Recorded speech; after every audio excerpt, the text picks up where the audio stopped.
알면 알수록 좋다. 놀고 먹으면서도 지적이고 싶은 욕심쟁이 당신을 위한 잡식 팟캐스트 지지익선 지금 시작합니다. 고고싱. 정답은 없다. 내가 찾은 답만 있을 뿐. 앤서입니다. 낙관적 현실주의자 김범래입니다. 지구가 멸망해도 일기를 쓴다 똘기입니다. 날이 무척 추워졌습니다. 그러니까요. 나 이렇게 갑자기 추워져서 재택을 하고 있는데 요즘 이렇게 좀 편하게 입고 재택근무를 하잖아요. 오들오들 추운 거예요. 지금. 아 진짜로? 근데 그 추운 느낌 너무 싫은 거 알죠? 맞아요. 요즘은 약간 오한 살짝만 들어도 너무 짜증이 나. 왠지 내 몸이 안 좋은 걸까 봐. 근데 저는 그래서 보일러를 틀려다가도 앤서님 그 노아의 종말에서 했던 얘기가 생각나서 버텨봐야겠다 이러고 있어요. 아니에요. 그게 약간 춥게 지내야 신진대사가 활발해진다? 그거였죠? 하여간 지금 일부러 말 안 하신 건가요? 안느님이 안 계신데 네네. 안 계신구나. 그래서 지각이나 결석은 아니고 저희가 코로나 방역 지침에 따라서 불가피하게 녹음 시간을 좀 조정을 했어요. 근데 이게 안느님 시간이랑은 또 안 맞아서 일단 저희끼리 먼저 시작을 했고 에피소드를 진행하다 보면 뭐 중후반부, 중반부 되기 전에 오실 것 같아요. 오늘도 후원과 댓글 살펴보고 시작하도록 하겠습니다. 그래서 후원은 76회 소수 에피소드에 파라모어님이 3,000원, 뿌리공원님이 1,000원 후원해 주셨고요. 77회 아프리카와 내전에 뿌리공원님이 1,000원, 시드락포에버님이 2,000원, 36회 음모론 에피소드에 을지마사님이 800원 후원해 주셨습니다. 감사합니다. 감사합니다. 그리고 정말 중요한 게 저희 공식 후원 계좌에 아주 큰 사건이 있었습니다. 맞습니다. 그래서 녹티스님이 무려 한 번에 10만 원을 후원해 주셨습니다. 감사합니다. 박수. 진짜 이거 박수 쳐야겠다. 짝짝짝짝. 너무 쿨하게 아무 코멘트도 없이 그러니까요. 이제 닉네임만 딱 기재를 해가지고 보내주시고 네. 그 이후에도 내가 한 일이다 이런 이야기 전혀 없으시고 그러니까. 맞아요. 정말 대인배의 면모를 보여주셨는데 그래서 녹티스님을 비롯해서 이렇게 많은 분들이 후원해주시는 덕분에 지금 녹음하고 있는 스튜디오 대여비도 충당을 했고 저희 아마 다음 녹음도 보내주신 소중한 후원금으로 사용할 예정이어서 너무너무 감사하다는 말씀 드립니다. 저희가 물론 뭐 내부적인 지갑 사정이긴 하지만 저희가 장부를 나름대로 쓰거든요. 똘기님이 맡아 써주시는데 항상 빨간불 늘 마이너스. 늘 마이너스고 이랬는데 최근에 이렇게 10만 원 크게 후원을 해주셔서 저희가 기존에 밀려있던 스튜디오비가 맞아. 좀 충당이 됐습니다. 그러니까 저도 장부 정리하는데 기분이 좋더라고요. 정말 간만에. 네. 그리고 댓글도 읽어볼게요. 저는 몬테고님이 아프리카 내전에 달아주신 댓글에 감상평을 남겨주시면서 어떤 기준으로 주제를 선정하는지는 모르겠지만 매번 생각하지 못한 다양한 주제로 새로운 지식을 배우는 재미를 충족시켜주는 곳은 지지익선이 거의 유일하지 않나 싶네요. 이렇게 극찬을 와 진짜 해주셨는데 극찬을 하셨어요. 사실 저희가 주제를 뽑는 거는 아마 예전에도 문답을 했었던 것 같은데 그때그때 본인들의 관심사에 맞춰가지고 캐치를 하는 게 대부분인 것 같아요. 그래서 저 같은 경우에도 그냥 평소에 금광 캐듯이 이거 괜찮겠다 하는 거 뭐 쟁여놓다가 나중에 풀어두는 편인데 아무튼 재밌게 들어주셔서 감사하다는 말씀 드립니다. 저는 주레오님의 댓글을 한번 읽어보겠습니다. 이게 소수 에피소드에 달린 건데 마지막 엔딩곡이 너무 소름 돋아서 못 듣고 껐습니다. 이거 댓글을. 칭찬이죠? 근데 저는 이걸 조금 칭찬으로 느낀 게 제가 이제 안느님께서 주로 엔딩곡을 셀렉을 하세요. 그쵸? 이게 발제자가 이런 노래 넣어주세요라고 뭐 요청을 하지 않는 이상 보통 안느님이 큐레이싱을 하시는데 저는 소수 에피소드의 엔딩곡을 듣고 좀 깜짝 놀랐어요. 뭔가 내 에피소드가 굉장히 신비해지는 듯한 느낌? 맞아요. 그게 이제 이미테이션 게임 OST였는데 내가 그렇게까지 대단한 발자를 한 건 아닌데 막 웅장하게 뒤에 음악이 깔리니까 너무 에피소드가 완결되는 느낌? 딱 채워지는 느낌이 딱 들더라고요. 그래서 저도 느꼈던 감상인데 비슷한 감상을 느끼셨던 분이 있던 것 같아서 한번 읽어봤습니다. 저는 시드락포에버님이 제 발제였던 아프리카와 내전을 듣고 남겨주신 댓글을 읽어볼 텐데요. 에피소드를 들으면서 왜 세계의 절반은 굶주리는가라는 질문이 계속 떠올리셨다고. 그리고 지지익선에서 시드락포에버님이 남겨주신 첫 댓글도 제국주의에 대한 비판과 안느님에 대한 댓글이었다. 그 부분 안느님 없는 자리에서 한번 읽어봤습니다. 그리고 저희 공지사항이 또 있는데 저희가 원래는 매주 월요일 오후 3시에 업로드를 하고 있었잖아요. 근데 팟빵과 팟캐스트에서는 그대로 이 시간을 유지해서 업로드를 할 예정이고 유튜브, 네이버 오디오 클립에서는 앞으로 조금 더 빠른 매주 월요일 오전 8시에 에피소드가 업로드가 되니까 참고 부탁드리고요. 많은 분들이 월요일 출근길에 재밌게 들으셨으면 하는 마음을 가져봅니다. 오늘은 연말을 맞이해서 마음이 좀 따뜻해지는 이야기를 다뤄보면 좋겠다 이런 오. 마음으로 좋은 것 같아요. 네. 지금 사실 연말인데 네 분위기 진짜 맞아. 쓰레기 같아요. 그러니까요. 지금 코로나도 날리고 음. 사실 뭐 어디 분위기 낼 만한 데를 갈 수도 없고 맞아 연말 분위기 낼 만한 게 정말 하나도 없는 것 같아요. 그래서 정말 떠올리기만 해도 가슴이 뜨거워지고 심장이 거세게 뛰는 복권이 오늘의 주제입니다. 복권. 네. 로또? 로또를 포함해서 복권 전체적으로 다뤄볼 예정인데 저희 본론 들어가기 전에 두 분은 좀 복권을 사시는 편인가요, 평소에? 저는 완전 사는 편이에요. 완전? 네. 완전 사는 편은 뭐예요? 저는 이제 토요일에 당첨 발표 나는 로또도 사고 이제는 수요일에서 목요일로 바뀐 연금 복권도 되게 잘한다. 사고 있습니다. 분산 투자까지 하는구나. 아, 예, 분산 투자. 포트폴리오가 있네. 그러니까 그 일주일에 제 그 발표를 기다리는 설렘을 분산한 거죠. 근데 사실 그것 때문에 사는 분이 더 많은 것 같아요. 아, 설레는 마음 때문에. 진짜 들고 싶은 마음도 있겠지만 되지 않을까 하는 그런 맞아요, 맞아요. 희망? 저는 복권을 꽤 했었는데 투자를 시작하고 나서 끄는 것 같아요. 이게 좀 이해가 된다. 그러니까 뭐 주식을 하든 뭐 ETF를 하든 ETN을 하든 시드머니가 필요하잖아요. 맞아요. 생각해보니까 복권에 몇천 원, 몇만 원 들어가는 것보다 이걸 그냥 시드로 돌리는 게 낫겠다라는 생각을 하고부터는 한 번도 안 한 것 같아요. 투자를 그러니까, 시작하고 나서부터는. 그래서 한 설문조사에 따르면 복권 1등에 당첨되면 하고 싶은 일 1위로 내 집 마련이 30%, 그리고 2위는 저축과 재테크 투자로 20%, 3위가 가족에게 나누어 준다로 16%였다고 하는데요. 저도 그렇고 뭐 패널분들도 마찬가지일 것 같아요. 1등 당첨되면 가장 먼저 쓸 곳은 비슷비슷할 것 같고, 그러면 이 필수적인 것들을 제외하고 만약에 정말 순수하게 1등에 당첨됐을 때 투자나 저축 외에 하고 싶은 일이 있다면 뭐가 있을까요?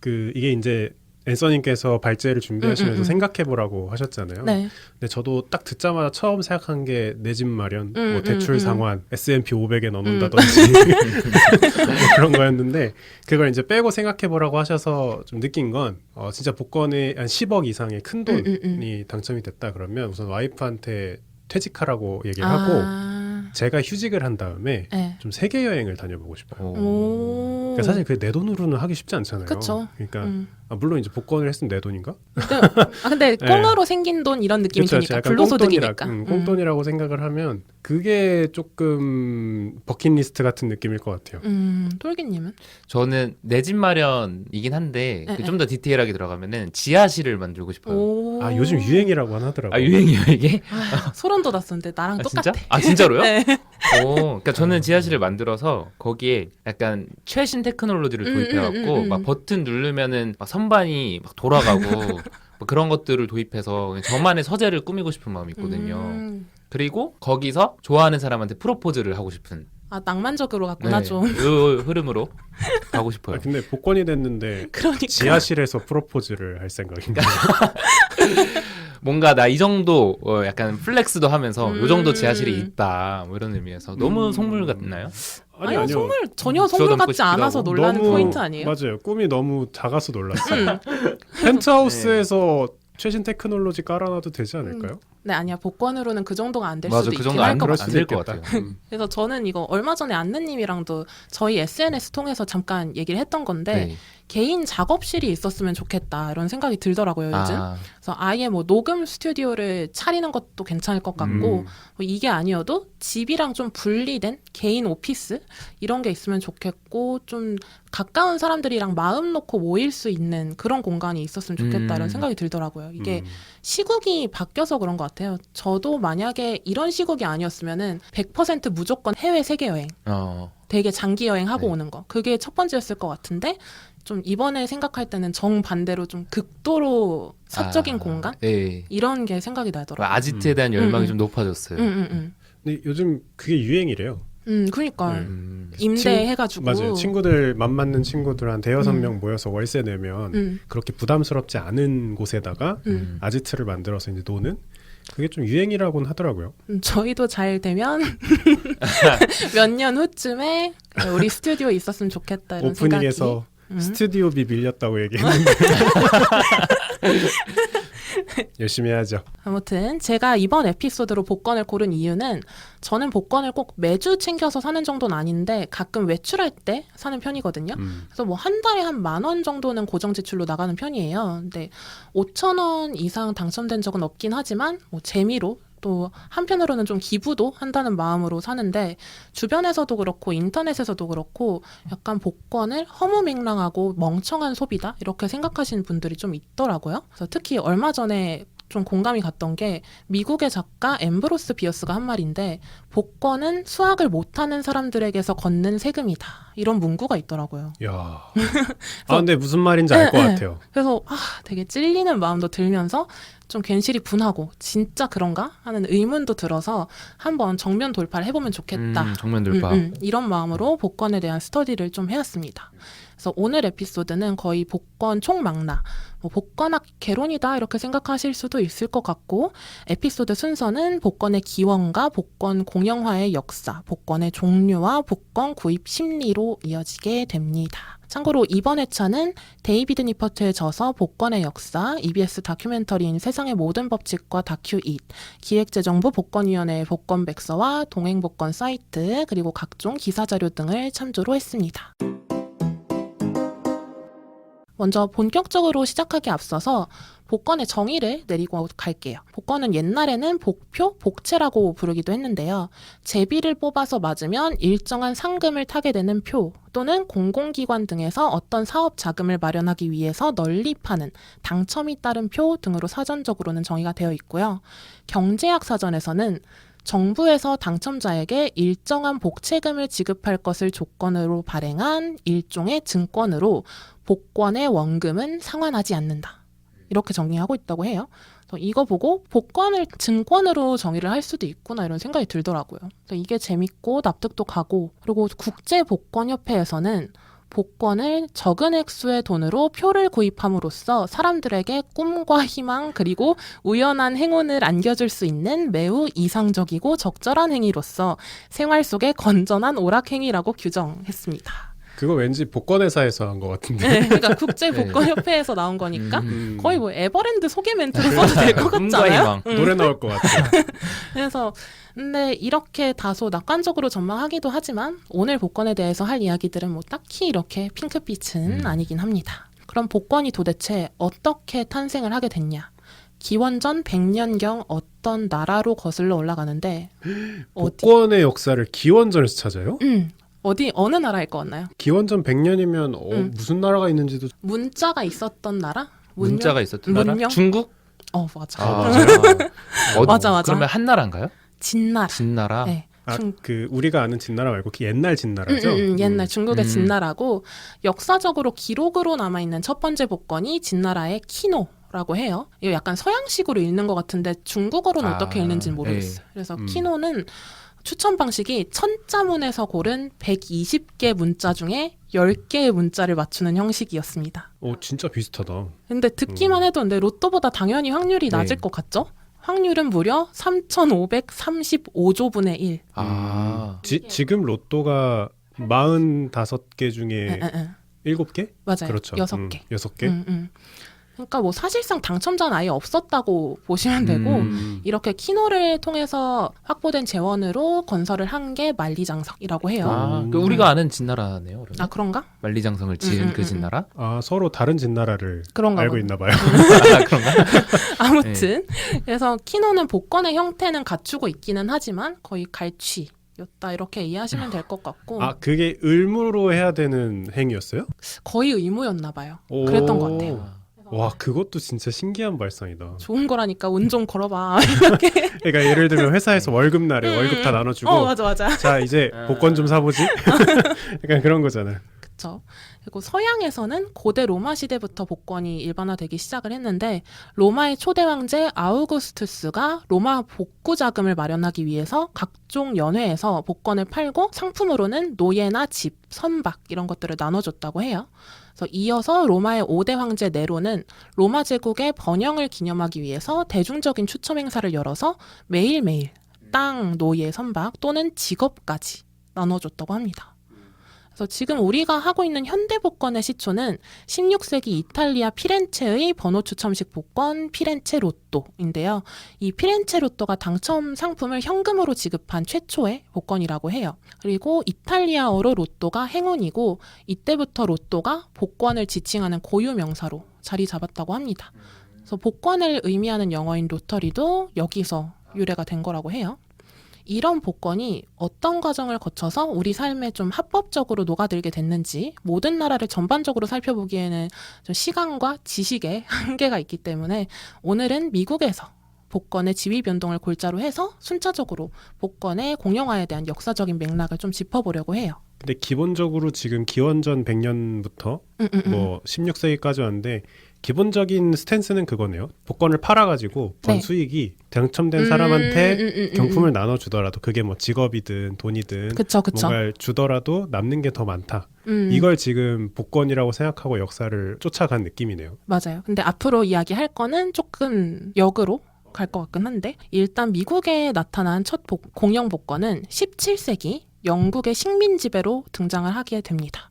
그래서 영국 상인들이 북미 정착민들을 상대로 돈을 벌기 위해 세운 회사 버지니아 컴퍼니 오브 런던은 1607년 북미 현지에 일종의 식민지인 제임스 타운을 건설을 하는데요. 이 제임스 타운은 투자에 비해서 지역에서 일어난 질병이나 기근이나 화재 이런 것들 때문에 별다른 수익이 없었고 그래서 초기 투자 자금이 1년 만에 바닥이 났다고 해요. 1612년 영국의 왕 제임스 1세는 자금 마련을 위해서 버지니아 컴퍼니의 복권 이용을 허락하는 칙령을 내렸고 1620년까지 제임스타운의 경영에 필요한 자금의 거의 절반 정도가 복권의 수익으로 충당이 됐다고 합니다. 절반? 엄청 많죠. 그러니까 1년 내에 있던 돈 다 까먹고 그 이후로는 복권 판 돈으로만 절반을 충당했다는 얘기네요. 그렇죠. 이렇게 16세기 이전까지만 해도 서구권에서 제비뽑기는 원래는 종교의식 도중에 중요한 결정을 내릴 때 하는 행위였어서 이 복권 노름 자체가 신성모독이고 비난의 대상이었는데 16세기 이후에 이르러서 경제 그리고 사회체제가 조금씩 변화하면서 기존 방식의 통치가 힘을 잃었고 이때쯤부터 특권층이 제국관리와 사치스러운 생활을 유지할 자금으로 복권을 허용하기 시작했다고 합니다. 분명히 초입에 근데 약간 마음 따뜻해지는 얘기를 했는데 지금 그 초반에 했던 정의 중에 그거 있잖아요. 맞아. 수학을 모르는 사람이 내는 세금이다. 아 맞아요. 그게 너무 명확한 것 같은데. 벌써 명확하죠. 네. 근데 가면 갈수록 더 명확합니다. 왜 따뜻하다고 한 거야? 마지막에 마음이 따뜻해질 거예요. 아 그래요? 마지막에. 아 그래요? 그리고 미국 식민 지배에서도 복권 활동이 가능했던 건 1569년에 영국 엘리자베스 여왕이 국고를 유지하기 위해서 복권을 허용한 것부터 시작이 됐다고 보시면 될 것 같아요. 그래서 특히나 영국인들은 아메리카 식민지의 약탈을 통해서 이익을 얻으면서도 이곳에 기반 시설을 건설하는 데에는 자기들의 자금을 투자하기는 꺼렸다고 해요. 그래서 이런 이유로 북미에서도 복권이 굳게 뿌리를 내리게 된 거고 식민지 시대를 통틀어서 복권이 부두, 도로, 다리 이런 것들을 짓는 데 필요한 자금을 조달하는 필수적인 수단이 됐고 이렇게 복권이 식민 지배를 위해서 쓰이기도 했지만 역으로 미국이 영국에서 독립하는 과정에서도 복권이 자금 조달 수단으로 쓰였다고 합니다. 그래서 당시 미국에는 중앙정부가 없었고 대중들도 역시 독립에 대해서는 지지를 하지만 여기에 들어가는 자본을 투자를 하는 데는 소극적인 행동을 보였던 거예요. 그래서 이것 때문에 독립전쟁에 필요한 자금, 또 독립한 이후에 전후의 시설을 복구하는 자금을 마련하는데도 복권이 이용이 됐다고 합니다.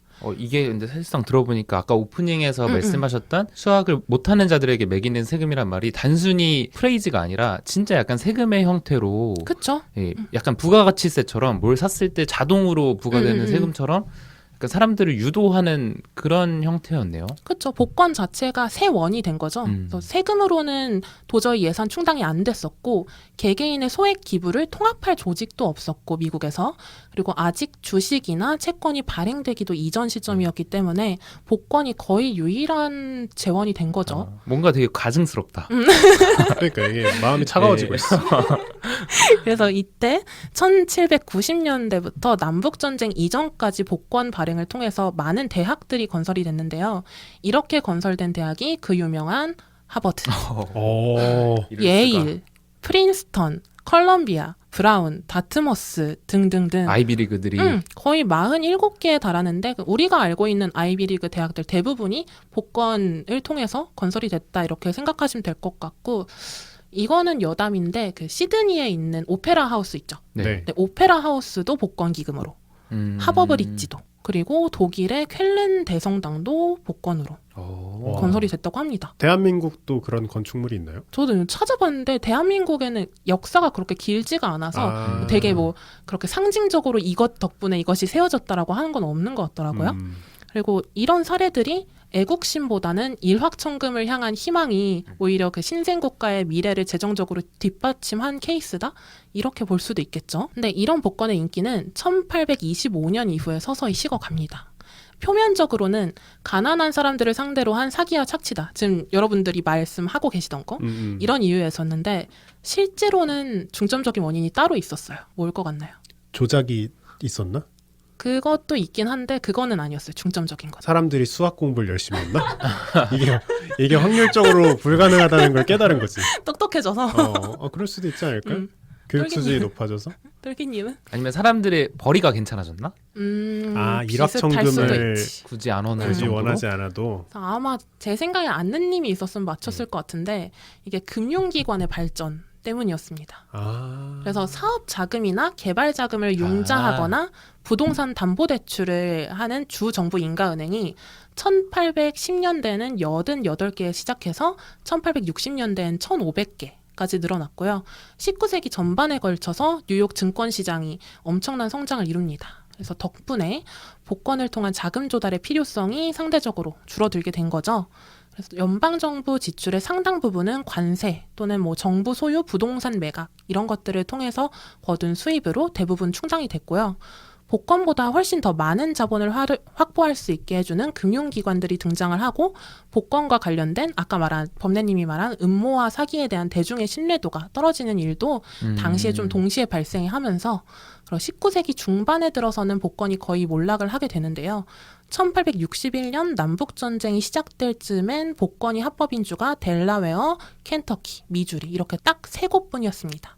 남부주들인 것 같은데요. 그리고 남북전쟁이 끝난 이후에 폐허가 된 남부의 일부 주들에서 자금을 조달하기 위해서 복권을 부활을 시키기는 했대요. 근데 이것도 잠깐이었고 1878년에는 루이지애나주 이외의 모든 주들에서 다시 복권이 다 금지가 됩니다.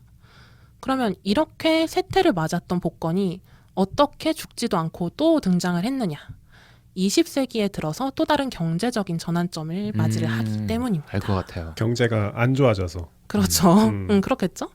일단 극심한 투기와 주식 관련 사기 등으로 인해서 1930년대에 경제 대공황이 발생을 했죠. 그리고 이때 경제 몰락이 도덕적인 분위기도 약간 변화를 시켰고 미국에서 슬슬 이제 시동을 걸어요. 복권 사업을 재시도하려고 물꼬를 트기 시작해서 1934년에 그 복권 사업 도입 법안들이 발의가 되고 여러 주들에서 같이 허용 법안들을 제출을 했는데 당시 대통령이 루스벨트예요. 그래서 루스벨트가 세금 인상을 밀어붙인 덕분에 1차적으로 이 논의가 무산이 됩니다. 그리고 이 이후에 일어난 일이 1939년 2차 세계대전? 그쵸. 그래서 2차 세계대전 이후로는 미국 경제가 다시는 없을 굉장한 호황을 맞이를 하게 되잖아요. 군수물품 이런 것들을 팔아가지고 세계에서 가장 강력한 경제 대국으로 성장을 하죠. 그래서 이때 미국의 거대 기업들이 시장을 지배를 하기 시작합니다. 그래서 전쟁 후에는 경제는 비약적으로 성장을 하긴 했지만 거대 기업의 경제력이 집중이 되는 과정에서 소규모 사업자들은 내밀리기 시작을 하죠. 그래서 자영업의 기회는 점점 사라지고 노동시장이 확대가 됐고요. 경제 규모 팽창에 비해서 미국 내 경제적인 자원의 분배는 일부 고소득층에 몰렸고 일확천금 형태의 게임에 빠지는 사람들이 극적으로 늘어나기 시작합니다. 아, 그러면 아까 2차 세계대전 즈음에서 복권은 이미 통과가 된 거예요? 아니요. 그때까지도 금지였어요. 허용이 안 되고 있었는데. 굳이 금지하는 이유는 뭐예요? 이게 그러니까 사행성을 조장한다는 말도 있고, 그러니까 국가적으로 재원이 마련이 될 수 있는 상황인데 굳이 사행 산업, 도박 산업을 통해서 국가가 이제 세금을 걷는 게 말이 안 된다. 이런 좀 복권 반대론자들이 굉장히 많았대요, 당시에. 그래서 이런 반대론자들이 법안이 통과가 안 되게 하려고 항의도 굉장히 많이 했던 상황이고, 그 당시에는 어느 정도 안정적인 상황에 있으니까 국가가. 그래서 굳이 복권 사업을 할 필요는 없었던 거죠. 그리고 1970년대에 들어서 미국 경제는 심각한 문제에 직면하게 되는데요. 주요 산유국들이 카르텔을 만들면서 기름 가격이 상승했고 미국의 물가 상승률은 2자리 숫자로 올라가게 됩니다. 이때 유럽과 일본의 경제도 회복되기 시작하면서 상대적으로 미국의 힘이 약해지기도 했고 2차 대전 이후에 끝없이 이어질 것 같던 미국의 번영도 둔화되기 시작한 거죠. 이렇게 경제적인 황금기가 시들어가면서 복권에 대한 유혹은 다시금 스물스물 커지게 됩니다. 또 이때 미국 기업들이 공장 폐쇄랑 투자 회수에도 직면을 하게 되는데 이게 탈공업화 과정을 겪는 거예요. 그러니까 아까 말씀드렸던 것처럼 자영업자들은 사라지고 거대 기업이 국민들 대다수를 종업원으로 사용하고 있는 상황에서 탈공업화 과정을 겪게 되니까 1,000만 명 이상이 실업자로 전락을 하게 됩니다. 와, 1,000만 명? 거의 한 5년 안에 1,000만 명이었던 것 같아요. 그래서 경제적인 불안정성이 이렇게까지 심각해지면서 사람들은 정부가 자신의 월급 봉투에서 돈을 얼마나 빼간지에 대해서 점점 더 크게 신경을 쓰게 돼요. 그래서 세금에 대한 저항이 1978년에 납세자 반란으로 최고조에 달합니다. 그래서 이후에 캘리포니아에서 시작해서 많은 주들이 감세안들을 통과를 시켰고 산업 침체와 일자리 감소, 세금 인상에 대한 반발까지 직면한 주 정부들이 버티다 못해서 금고를 채우려고 복권 쪽으로 다시 시선을 돌리게 되는 거죠. 계속 저는 들고 있던 궁금증이 그렇게 좋은 건데 왜 없앴다 생겼다가 이렇게 하지? 그냥 계속 있어도 되는 거 아닌가 싶은데 지금 얘기를 들으니까 계속 있으면 안 될 것 같다는 생각은 들고 그렇죠. 그리고 세수를 확보하는 방안 중에 가장 뭔가 프렌들리한 것 같아요. 프렌들리하면서 사실은 그 밑에 있는 흑심은 약간 미인한 그런. 그러니까 지금 감세안을 통과시키고 복권 사업을 다시 오픈한다는 얘기는 약간 조삼모사잖아요. 그렇죠. 그래서 이 흐름에 따라서 1970년 뉴저지에서 시작해서 1980년대 들어서는 절반 이상의 주에서 복권 사업을 재개하기 시작했고 1990년대 들어서는 모든 주에서 복권을 세수 증대 발판으로 활용하게 됩니다. 근데 이게 복권을 좀 약간 최후의 수단 이렇게 삼으려는 이유도 좀 알 것 같아요. 그러니까 복권 도입을 꺼렸던 이유가 아까 엘리자베스 그때쯤 해도 이게 원래 제비뽑기라는 것 자체가 어떤 신의 그런 걸 받는 거라서 이걸 돈 노름에 쓴다는 것 자체가 조금 신성모독처럼 여겨지던 시기가 있었다고 하셨잖아요. 네. 근데 미국 같은 경우에도 건국 사조 뭐 이런 것들이 되게 청교도 윤리에 입각해서 열심히 일한 자가 많이 버는 게 당연한 거지 일확천금을 노리는 사람은 약간 좀 불순하다. 이런 사회적 분위기가 영향을 끼치지 않았을까 그런 생각도 들어요. 그걸 들으면서 계속 생각이 드는 게 이제 기사에 항상 나와요. 약간 불경기다라는 시즌이 오면 복권 판매량이 늘어난다라는 기사가 진짜 끊임없이 나오는데 매크로처럼 나와요. 그냥. 맞아. 근데 역사적으로도 그렇고 제가 느끼기에도 뭔가 벌이가 줄어드는데 세금은 계속 내야 되고 뭔가 마음에 안 들 때 그럴 때 복권이 좀 눈에 계속 밟힐 것 같아요. 맞아. 혹시 이번엔 내 차례가 아닐까? 네. 약간 그런 느낌? 좀 그런 마음으로 복권이 이 이후로는 지금까지도 합법적으로 판매가 되고 있는 거예요. 그래서 이렇게 미국의 사례를 통해서 복권이 역사적으로 변화해온 과정들을 짚어봤는데 요약해서 정리를 하자면 16에서 17세기 유럽의 투기꾼들과 귀족층들이 분배에 저항하고 자신들의 이익을 극대화하기 위해서 복권의 도입을 결정을 했고 17세기부터 19세기 초까지는 금융 기반이 없었기 때문에 복권이 자본을 창출하는 거의 유일한 수단으로 작용을 했고 19세기 중반에 이르러서 자본주의가 발전하면서 대체 금융 수단이 등장함에 따라 복권이 사라졌죠. 이어서 20세기 초반까지는 미국의 경제가 지속적으로 성장한 덕분에 복권이 수면 위로 드러나지 않다가 20세기 중반에 탈공업화 시대를 맞이해서 경제적 위기를 겪는 과정, 그 과정에서 세율을 올릴 수가 없게 되면서 다시 한번 복권이 수면 위로 올라서 자리를 잡게 된 겁니다.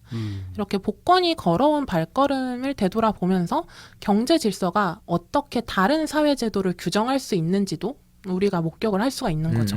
갑자기 드는 생각인데 지금 코로나 때문에 난리잖아요. 네. 국가는 막 돈을 찍어내고 있는데 요즘 막 통화량이 좀 증가량이 장난이 아닌데 맞아. 뭐 경제는 안 살아나고 그쵸? 기업들 다 고사 직전인데 뭔가 또다시 복권 붐이 오지 않을까? 실제로 왔고 이 얘기도 이따가 할 거예요. 아 그래요? 그러면 이제는 복권의 형태는 어떻게 진화를 했는가로 넘어가 보겠습니다. 미국 뉴햄프셔주와 뉴욕주에서 처음으로 도입한 복권 형태는 번호가 미리 인쇄된 복권을 산 뒤에 몇 달 동안 당첨자 발표를 기다리는 방식으로 좀 다소 수동적이죠? 이런 형태였는데 이 이후에 뉴저지주가 매주 당첨자를 뽑는 형식으로 흥미를 유발을 하긴 했지만 여전히 같은 수동적인 방법의 게임이었어요. 근데 복권 판매업자들은 어떤 식으로든 구매자의 능동적인 참여를 일으키는 게 판매량 증가에 도움이 될 거라고 판단을 합니다. 그래서 개발된 게 복권 표면에 라텍스 코팅을 벗겨내면 바로 당첨 여부를 알 수가 있는 즉석 복권이에요. 그래서 굉장히 단순한 방식이긴 하지만 복권 구매자가 당첨 과정에서 스스로 능동적인 역할, 벗겨내는 역할을 함으로써 경기자가 되는 거죠. 그래서 복권 코팅을 벗겨낼 때의 일정한 긴장감과 당첨 여부를 이제 바로 알 수 있는 즉시성이 버무려져서 굉장히 성황리에 판매가 됐고 1982년에 이르러서는 미국 전역에서 이 즉석 복권을 도입을 하게 됐다고 합니다. 그래서 즉석 복권에 이어서 나온 방법은 숫자의 조합, 우리가 지금 하고 있는 로또죠. 이 번호 선택 기법은 구입하는 사람이 자신이 복권을 통제한다는 착각을 일으키게 합니다. 그래서 처음에는 이런 방식의 복권이 불법 판매로 유행이 됐었는데 규모가 너무 커지니까 정부에서도 숫자 고르기 방식의 복권 판매를 늘렸다고 해요.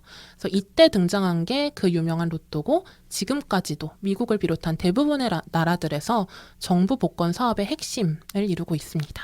근데 확실히 능동적인 참여가 중요한 것 같긴 해요.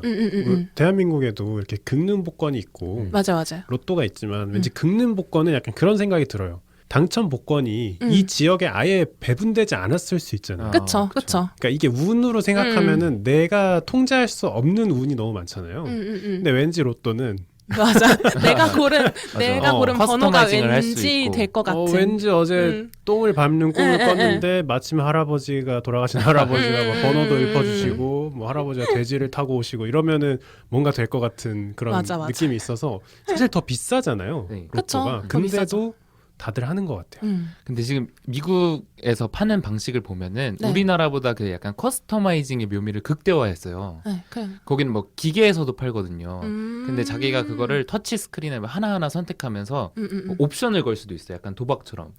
이거를 당첨금을 더블로 진짜? 하는 그런 옵션을 선택할 수도 있고 그 종류도 굉장히 너무 많고 사행성 아니에요? 너무 사행성이죠. 근데 그게 아마 소비자들의 내가 복권을 통제하고 내가 선택한다라는 그 심리를 심어주기 위한 마케팅 전략이 아닌가 싶네요. 지금 들어보니까. 약간 복권과 도박 그 중간 어드웨이인 것 그러니까 같은. 아슬아슬하게 타고 있는 것 같은. 그래서 많이들 들어보셨을 파워볼도 로또 복권 중에 하나인데요. 미국 내 44개 주와 워싱턴, 미국령 버진 아일랜드, 푸에트리코의 연합 복권입니다.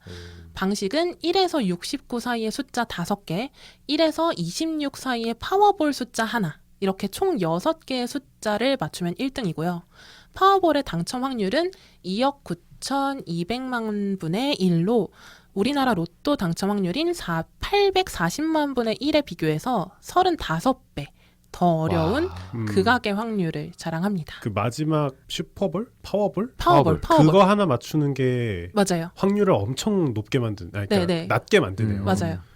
그래서 파워볼의 당첨 확률이 극악한 만큼 당첨 금액은 상대적으로 어마무시하게 큰 편인데요. 지금까지 파워볼 당첨금 중에 가장 큰 금액은 얼마였을까? 아 이거 맞춰보실래요? 해외 토픽에 가끔 나오는데 조가 넘어가나요? 이게 몇백억 달러일 거예요. 아닌가? 아니야. 몇백억 달러까지는 아니고요. 몇백억 원. 그거보단 업. 그러니까 이게 엄청 커요. 그러니까 대한민국 로또랑 차원이 다르다 그랬어요. 왜 그러냐면은 우리 로또 같은 경우에는 이전에 회차에서 1등이 안 나오면은 2월이 되는 게 2번인가로 네. 제한이 되어 있는데 파워볼 같은 경우에는 제한이 없어요. 맞아요. 그래서 지하철 전광판 같은 데서 현재 2월 된 금액이 얼마다라는 걸 실시간으로 알려주거든요. 그래서 이것 때문에 엄청 큰데 정답 60억 달러. 60억 달러? 너무 어렵게 그렇게- 말씀하시는 거 그렇게 아니에요? 크진 않아요. 환산해야 되는데 네. 그러면? 더 말씀드릴게요. 2016년 1월 14일 추첨회차에 15억 달러. 우리 오. 돈으로 1조 8천억 원. 이게 가장 큰 상금이었고요. 파워볼에서는. 이때는 1등이 3명이어서 나눠서 받았기 때문에 인당으로 따졌을 때 가장 컸던 당첨금은 2017년 8월에 나온 7억 5,900만 달러. 우리 돈으로 1인당 8,500억 원. 와. 이 정도가 거의 역대 최고 당첨금이었다고 하고, 참고로 미국에서 파워볼이랑 쌍벽을 이루는 숫자 추첨식 로또인 메가밀리언이 있는데요. 전 세계 역대 최고 당첨금은 2018년 10월 메가밀리언에서 나왔고, 이때 당첨금은 15억 달러로 약 1조 7천억 원이었다고 합니다. 세금이 얼마야? 그렇게 받으면. 약간 저 오프닝에서 말했던 복권 당첨되면 뭘 하고 싶냐고 바꾸고 싶어요. 그러니까. 마을 하나를 살 것 같아. 이 정도면. 그쵸. 그냥 거의 엔간한 조그만 군 연 예산이랑 그러니까요. 가까울 수도 있어요. 근데 제가 보기에는 복권이 그 정도는 돼야 된다고 생각해요. 아, 진짜로? 복권이 복권으로서 기능을 하려면 지금 너무 적어요 지금은. 맞아요. 대한민국 로또가 10억 내외로 알고 있어요. 그 1인당 평균이 15억이에요. 예, 네. 1인당 수령하는 금액이 그 정도로 알고 있는데 진짜 슬픈 얘기지만 서울에 아파트 하나 사기도 힘든 돈이에요. 이게 정말 인생에 한 번이 아니고 정말 전 국민 중 몇 명만 누릴 수 있는 정말 운빨이라면 인생 역전을 하려면 그 정도는 때려줘야 나도 하고 싶은 마음이 들지. 그러니까 이거를 서울 아파트 중위 가격이랑 연동을 시켜놔야 할 것 같아요. 일단 당첨금을. 그래야지 좀 실효성이 있을 것 같아요. 아니 근데 아, 그러려면은 괜찮다. 기금이 마련이 돼야 되니까 우리가 일본이랑 연합을 하든지 아시아 국가들이 연합을 해서 기금 마련을 하면은 이 정도가 나올 수도 있는데 이게 미국 전역이 연합했다고 했잖아요. 그러니까 엄청 큰 거예요. 그렇네요. 기금 마련의 그 재원이 엄청 큰 거라서 우리나라도 뭐 싱가포르 이런 데랑 연합해서 하면은 가능할 수도 있겠네요. 예전에 제가 알기로는 로또가 2월 정책이 제한되기 전에 맞아. 가장 많이 받은 분이 몇백억인 걸로 알고 맞아요, 있어요. 맞아요. 그 얘기도 하려고요. 기대된다. 그 경찰관분? 네. 네네. 박경사부. 다 알고 있어. 나는 이걸 다 알고 있다는 게 너무 유명해요. 신기해. 그 얘기는. 그래서 우리나라 사례도 좀 짚어보고 넘어가자면 우리나라 같은 경우에는 최초로 발행된 복권은 1947년 올림픽 후원회에서 올림픽 참가 비용을 마련하기 위해서 참가비를? 네, 그렇게 발행한 올림픽 후원권으로 이거는 일시적인 이벤트성 복권이었고 처음으로 정기적으로 발행된 복권은 1969년 발행된 주택 복권입니다. 주택복권. 이게 그건가요? 준비하시고 쏘세요. 맞아요. 이렇게 막 빙글빙글 돌아가는 맞아요. 거. 자료화면 보면 나오잖아요. 음. 그래서 이게 주택 복권이고 이름 때문에 집을 주는 복권으로 착각을 하시는 분들도 있을 것 같은데 그런 건 아니고 한국주택은행에서 군경 유가족이나 독립유공자 등을 대상으로 무주택자들에게 우선적으로 자금 지원 혜택을 주기 위해서 만들어졌다고 합니다. 그래서 당첨금은 집을 살 수 있을 정도로 넉넉하긴 했다고 해요. 안느님이 왔습니다. 안녕하세요. 이 세상에 속지 마자 내가 짱이다 안내입니다. 갑자기 녹음 시간이 바뀌어서 그러니까요. 지금 합류하시게 됐습니다. 아우 피곤해요. 오자마자 바로 할 네. 건데 똘기님이 요약을 해주신다면서요? 저를 위한 요약을 해주신다고. 갑자기 이렇게 하려니까 떨리네요. 지금 약간 각자의 복권 소망을 살짝 이렇게 썰을 푼 다음에 그걸 먼저 들어봐야겠네. 이건 맞아. 들어봐야겠다. 뭘? 복권 1등 당첨되면은 뭐 제일 하고 싶은지. 내 시나리오를 말하면 되잖아. 난 이거 받으면 이렇게 할 음. 거다. 내 시나리오는 있어. 우선 가족들을 다 불러보아. 되게 디테일하네. 당첨 소식을 전하는 순간 네, 우리 딱 4명. 그 가족을 딱 불러 모아서 4분의 1은 좀 오반 것 같고 그치. 뭐 한 절반 정도? 그러니까 절반은 안 되더라도 아니 뭐 이거 녹음되고 있어요. 정확하게 얘기하세요. 예를 들면 뭐 50억이다. 뭐 한 20억 정도는 내가 갖고 이 나머지를 아버지 어머니는 동등하게 드리고 동생은 제일 적게. 그리고 이렇게 얘기할 거야. 이 돈을 다 드릴 테니 그 안에서 다 활용하시고 그 이상은 절대 서로 터치하지 않는다. 절대. 그게 동의하지 않으면 모르겠다. 그리고 여기서 다 서약을 받는 거야. 그리고 이제 남은 돈을 쓸 거예요. 뭐에 쓸 거예요? 이제 그 돈을 어떻게 쓸 거냐면 고민을 해봤는데 저는 투자를 할 것 같아요. 아, 투자 얘기하지 말라 그랬잖아. 투자는 빨리. 아 근데 그러니까 투자하고도 남았다. 꽁돈이 남았다. 그래, 그러면은 꽁돈. 꽁돈이 남았다. 하면 나는 우선 말씀드리면 저는 세계 여행, 여행. 세계 여행 그리고 똘기님이 지하실. 지하실. 그리고 저는 지지익선 스튜디오. 뭐야? 구라집이야. 지지익선이란 얘기는 안 하셨잖아요. PD님 오시니까 슬쩍.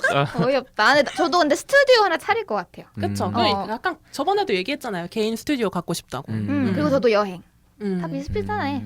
그리고 저는 명품 백들을 졸라 사서 진열해 두고 싶어요. 오. 그래서 똘기님 네.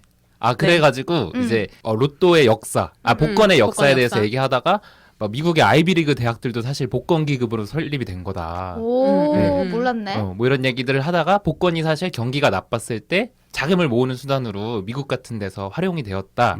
이렇게 얘기하다가 복권의 진화, 복권 방식의 진화 얘기했고요. 지금 그다음에 올림픽까지 왔어요. 우리나라 복권의 역사에 대해서 좀 들어가고 있었던 중이었어요. 아, 네. 오케이, 오케이. 아, 완벽하네. 완벽하다. 나도 지금을 그랬네. 1990년대 들어서면서 한국주택복권이 복권 발행을 독점하던 시대가 끝났고 과학기술부 소속 한국과학문화재단이 기술복권을, 노동부 소속 근로복지공단이 복지복권을, 중소기업청 중소기업진흥공단이 기업복권을, 행정자치부가 자치복권, 제주도가 관광복권 등을 발행하면서 온 나라에 복권 광풍이 불었다고 해요. 그렇게 다양했어요. 네네. 근데 이렇게 우후죽순 늘어나는 바람에 오히려 2001년에 복권 판매 수익률이 판매 이후 가장 낮은 수준으로 떨어지게 됐고, 이때 공공기금 마련의 효율성이 떨어진 상황에 대해서 타겟책으로 등장한 게 바로 로또 645입니다. 45개 중에 6개를 고르는. 그래서 다들 아시는 것처럼 우리나라에서도 로또 645는 히트작이 됐고 판매 이후로 뭐 거의 매년 연간 최고 판매액을 경신하고 있고 2019년 기준으로 한 해 동안 4조 3천여 억 원이 판매가 됩니다. 4조? 네. 그게 우리나라에서 탄생한 건가요? 아니면 빌려온 거예요? 다른 나라 형식을? 다른 나라 형식을 빌려온 거죠. 그리고 성인 1인당으로 따지면은 연간 평균 4만 원 정도 넘게 지출을 하고 있는 거고. 얼마 안 된다. 1년에 4만 원인데? 아니죠. 이게 평균이니까 평균이니까. 안 사는 사람을 생각해 보면 사는 사람들이 엄청 산다는 얘기죠. 그쵸, 그쵸. 저만 해도 그거 훨씬 상회하거든요. 진짜 너 복권 그렇게 많이 사? 저 매주 매주 사요. 사요. 이 얘기를 안 했네. 수학을 못해가지고. 아니 근데 뭐 그런 네. 것도 깠어요? 당첨금? 아니요, 아직 안 깠어요. 그거 아직 그런 안 거는. 깠어요. 그리고 올해 판매 추세를 보면은 올해도 역시 4조를 훨씬 넘겨가지고 또 한 번 최고 수익을 경신을 할 예정이라고 해요. 좀 당연하죠. 그만큼 경기가 안 좋다는 얘기겠죠. 네. 그리고 한국 로또의 경우에는 역대 1등 당첨금이 아까 범래님이 말해주신 거 1위가 2003년 4월 19회차로 407억 2,295만 원. 근데 그게 세후가 아니죠? 세후는 실수령 317억. 저도 300억대로 알고 있어요. 그래서 이분은 대외적으로 신분이 밝혀진 분인데 아까 말한 것처럼 경찰관이었고 당첨 직후에 30억 원이나 사회에 환원한 후에 지금은 중소기업을 운영하고 계시고 매년 몇 천만 원씩 기부도 하고 계시다고 해요. 나도 회사 운영하고 싶다. 당첨되면. 그러시고요. 네네. 주식회사 안내. 그리고 역대 최저 당첨금은 인당 4억 590만 원. 너무 차이가 크다. 그렇죠. 실수령액 4억? 아니죠. 실수령 기획 말고 그 이전에. 그래서 1등만 30건이었다고 해요, 당시에. 그래도 그게 어디야? 그렇죠. 근데 제가 건이라고 표현한 거는 당첨자 중 한 분은 수동으로 10장 이렇게 사가지고 맞아. 그래서 그분은 혼자 40억 정도 챙겨 가신 거예요.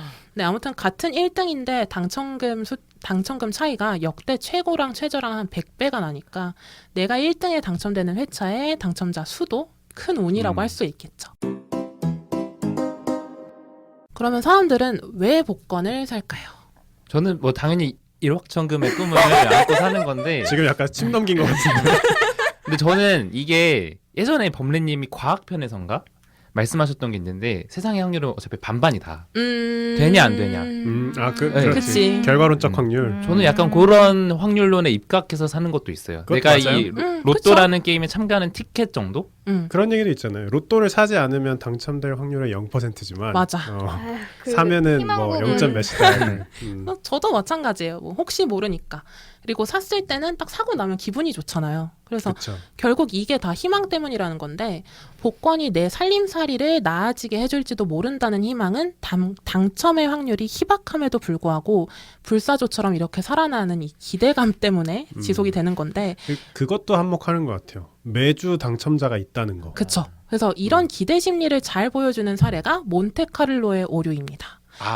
몬테카를로의 오류는 1913년 모나코 몬테카를로에서 일어난 사건인데 한 카지노에서 룰렛의 구슬이 검은색과 빨간색 중 어느 곳에 떨어지는지 맞추는 룰렛 게임에서 구슬이 20번이나 연이어서 검은색 숫자에 떨어지는 일이 일어납니다.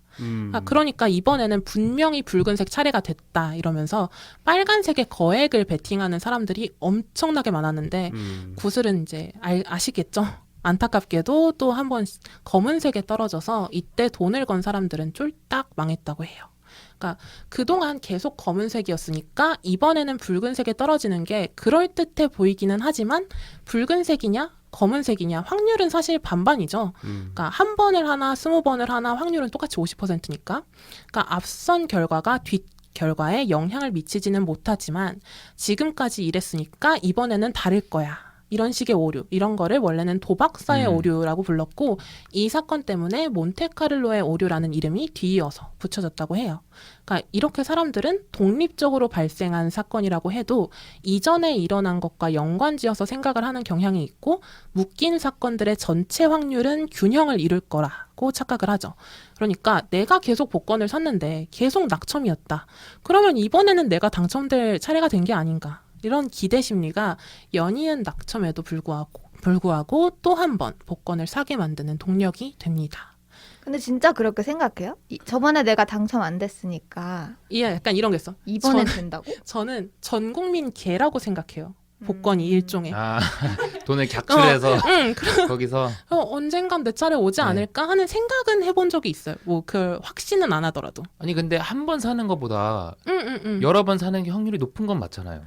그러니까 여러 주에 걸쳐서 제가 그러니까 안느님처럼 평생 안 사다가 내일 갑자기 사는 사람하고 나는 1년 전부터 꾸준히 사왔는데 그럼 제가 더 당첨 확률이 높은 거 아니에요? 그 1년을 기간으로 잡고 봤을 때? 아니죠. 매주 일어나는 복권의 그 당첨이라는 사건은 독립이기 때문에 맞아. 한 주에 여러 개를 샀으면 몰라도 한 주에 하나씩을 매주 사는 사람과 어쩌다 한 주 사는 사람의 확률은 같죠. 그렇지만 2020년에 로또에 당첨될 확률은 제가 안느님보다 높은 건 맞잖아요. 네, 똘기님이 만약에 이번에 10장을 샀다. 네. 그럼 저가 한 장 산 저보다는 확률이 높죠. 그거 말고. 근데 사실 그것도 큰 의미는 없어요. 맞아. 확률적으로 큰 의미가 없다. 확률적으로는 무의미하죠. 알겠습니다. 아까 진짜 한 번도 안 하다가 그냥 사본 내가 잘 될 수도 있는 거죠. 맞아요. 근데 그럴 수도 있어요.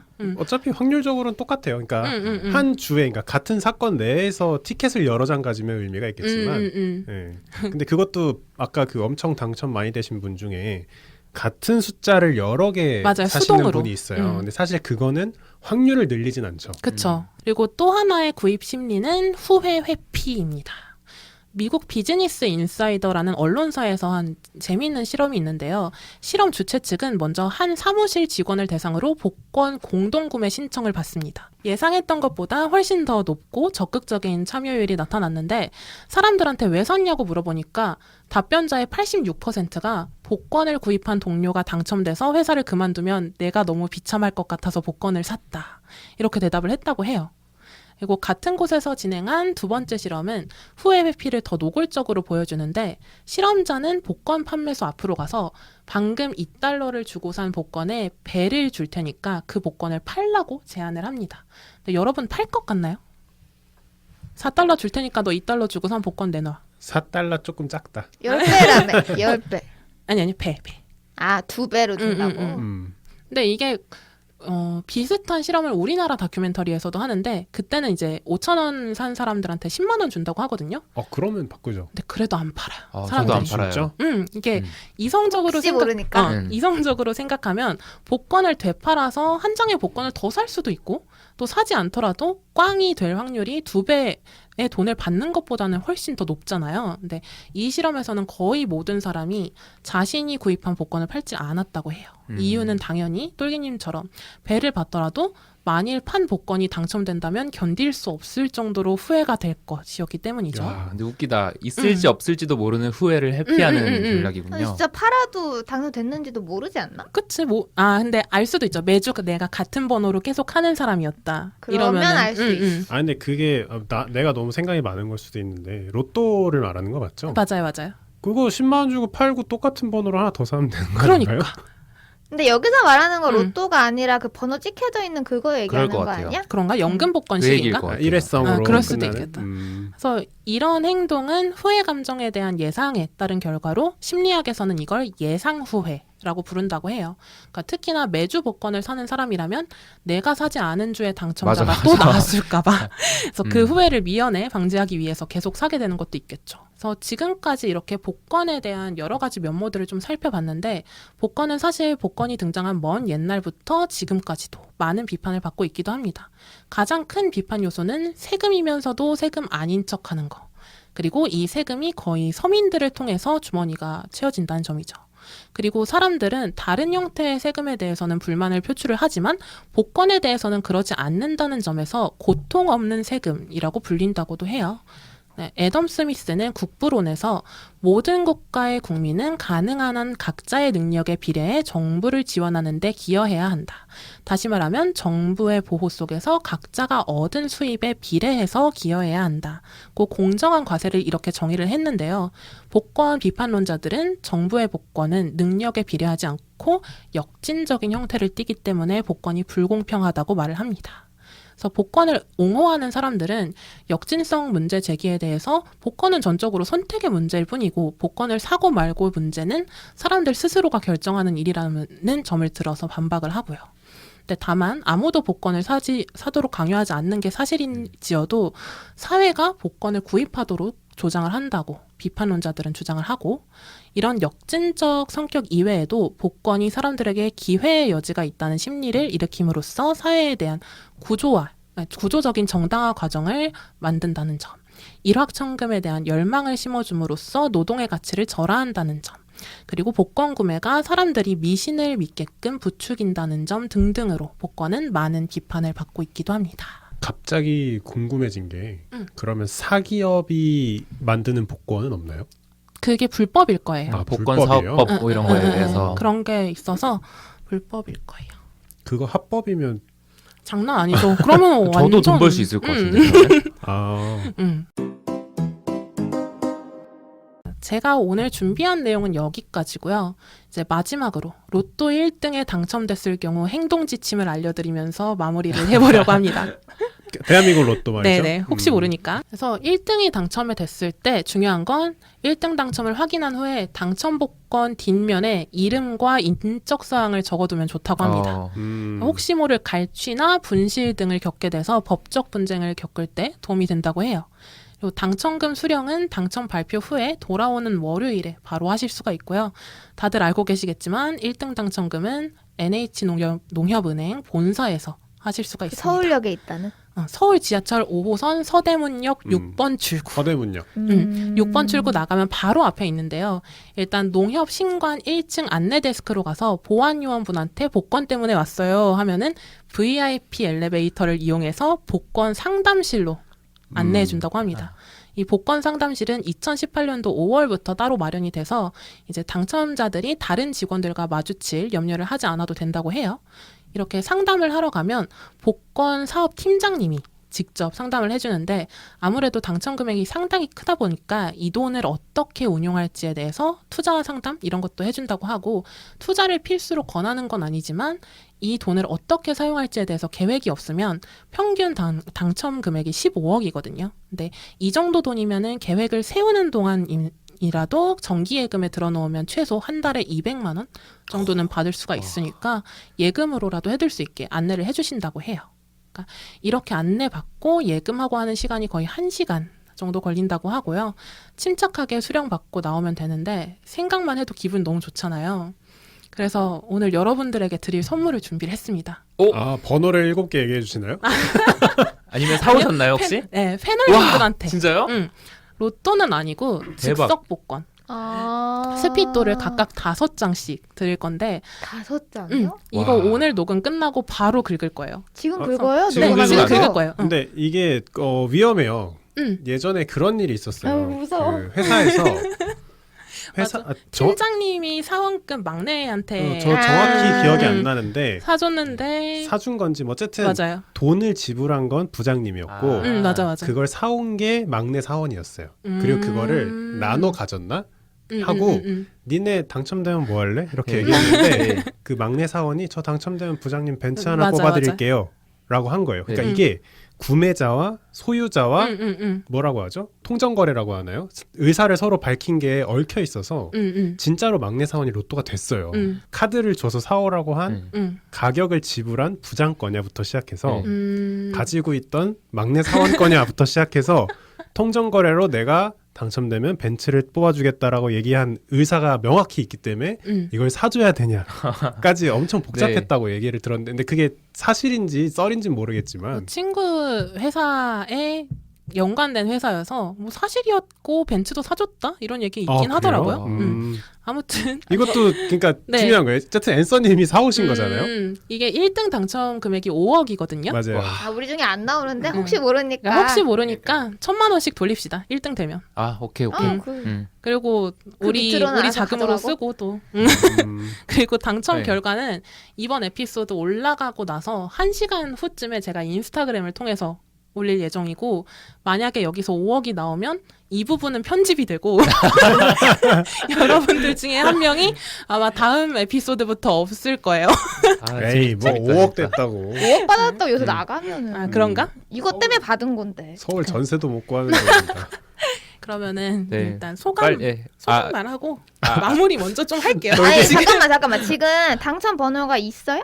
아 이게 긁는 거야. 긁는 그러니까 거. 지금 긁으면 바로 하게 되는 바로 거 하게 아니에요? 바로. 네. 안 해보셨구나. 그게 아니라 나는 이제 녹음본에 당첨되냐 안 되냐가 안 들어간다. 이 맞아요. 말이에요? 안 들어가요. 나중에 오케이. 인스타그램 통해서 올리도록 하겠습니다. 뭐 저는 오늘 복권에 대한 다양한 이야기들을 해주셨지만 여전히 복권이 나쁜 거라는 생각은 없고 전 여전히 저한테 희망을 매주마다 주는 존재라고 생각을 해요. 근데 그런 분들 많이 하던데 그냥 일주일을 사는 거라고. 그쵸. 기분 좋은 일주일을. 그래서 저는 아직도 제 자취방에 그 복권 지금까지 제가 산 그 용지들이 오. 약간 훈장처럼 이렇게 쌓여 있어요. 나 그거 회사 사무실에 있어요. 저도 사무실에 진짜로? 내 절망의 크기다 이렇게. 절망의 크기? 저는 그냥 저의 순수함의 크기? 이렇게 생각을 하거든요.